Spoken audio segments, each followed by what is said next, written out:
Next circular flow of இன்கமில் என்னென்ன factors இருக்குங்கிறத பார்க்க போகிறோம்.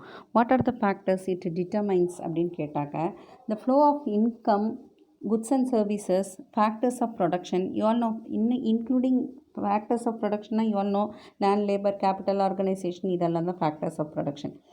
இது எல்லாமே சேர்ந்து which is working as a agency. இது எல்லாமே எதோட agent? Firms, household, government, nation, இதெல்லாம் ஏஜெண்ட்டாக ஒர்க் பண்ணி இதை டிட்டர்மைன் பண்ணி எப்படி சர்க்குலர் ஃப்ளோ இருக்குங்கிறத மென்ஷன் பண்ணுறது தான் which is important and basic in national accounts and macro economics. இந்த circular flow of income is the basis in which we can study the circular flow of income. Then next what we are going to see is there are 3 models of circular flow of income. என்னென்ன model உங்களுக்கு கொடுத்துருக்குன்னா 2 sector, 3 sector and 4 sector. 5th sector is also there, but in your text it is given only 3 sector model. என்ன பார்க்க போகிறோம் இதில்னு கேட்டால், 2 sector மாடல்னா there will be only household sector and firms. You can clearly understand என்ன ஒரு house ஹோல்டுக்கு என்ன need இருக்கோ அதை ஒரு ஃபர்ம்ஸ் தயாரித்து கொடுக்குது. இது ரெண்டும் அவங்க 2 பேருக்குள்ளே இருக்கிற ரிலேஷன்ஷிப்பை சொல்கிறது தான் 2 sector மாடல்.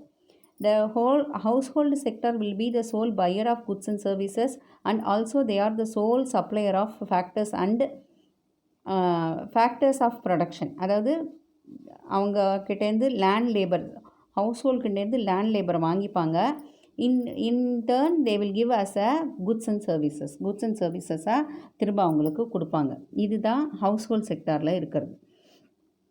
அந்த firms again it generate the revenue. அவங்களுக்கு ரெவின்யூ அமௌண்ட் கிடைக்கும் அப்படின்னா, the buying to the household sector, எல்லாத்தையும் they are selling to the household sector. But they hires the factors of production from the household sector. அதாவது household செக்டார்கிட்டேருந்து land லேபராக வாங்கிட்டு அவங்கள்ட்ட இவங்க என்ன பண்ணுவாங்க, ப்ராடக்டாக திருப்பி கொடுக்கறது தான். To they sells the entire output to the household. இதுதான் 2 sector மாடல். இதில் யாருமே நடுவில் வரமாட்டாங்க. ஃபர்ம்ஸ் தயாரிக்கும், ஹவுஸ் ஹோல்டு யூட்டிலைஸ் பண்ணும். இது 2 sector model. You can clearly understand from the picture it is given.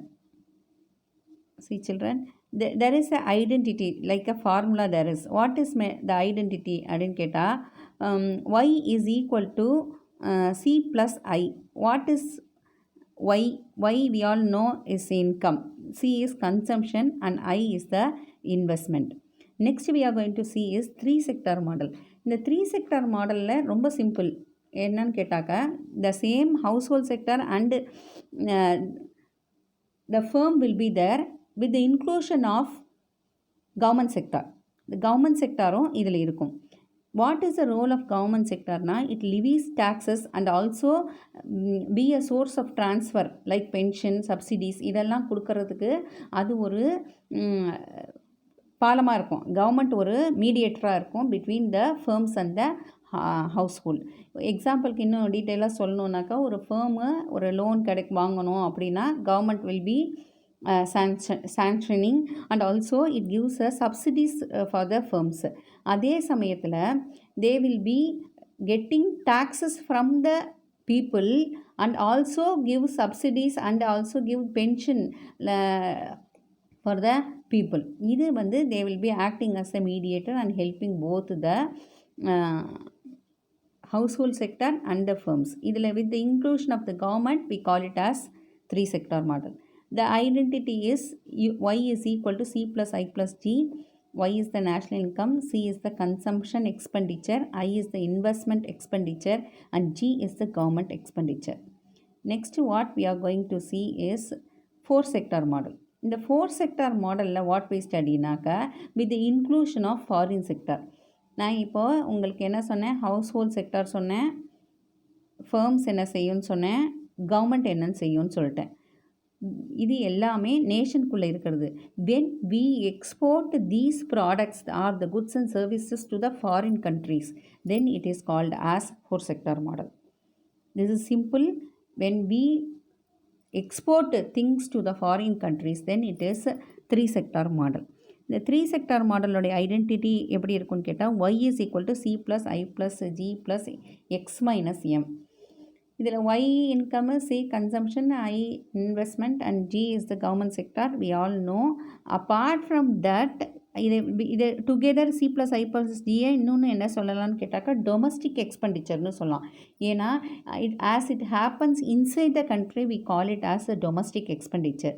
Then what is X minus எம்னாக்க நம்ம இப்போ படிக்கிறது மேக்ரோ எக்கனாமிக்ஸ். மேக்ரோன்னா on the whole together all the textile industries, transport, அந்த மாதிரி என்னென்ன வேரியஸ் எக்கனாமிக்ஸ் வர்ற மாதிரி இருக்கிற எல்லாத்தையும் சேர்த்து வச்சு படிக்கிறது தான். அதனால் இது டோட்டலாக எவ்வளோ எக்ஸ்போர்ட் ஆகுது, எவ்வளோ இம்போர்ட் ஆகுது அப்படிங்கிறத மைனஸ் பண்ணினா வரக்கூடிய திங்ஸை தான் நம்ம X minus M, that is net எக்ஸ்போர்ட்டுங்கிறத சொல்லுவோம். ஏன்னாக்கா நெட் எக்ஸ்போர்ட் அதிகமாக இருந்தால் தான் பாசிட்டிவாக இருக்கும். அதனால தான் நெட் எக்ஸ்போர்ட்டுன்னு சொல்கிறோம்.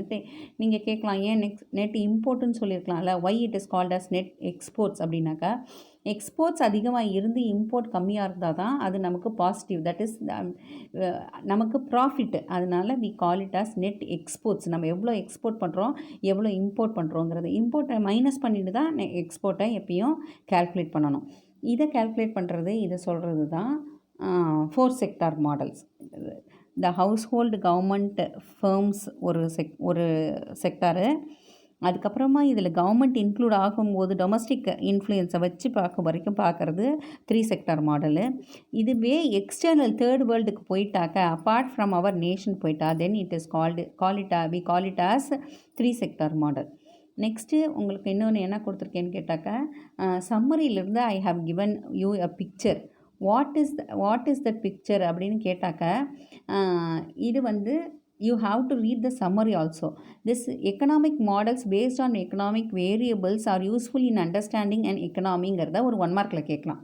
So we have to read the summary also. summary மட்டுமானா இல்லை, glossary also.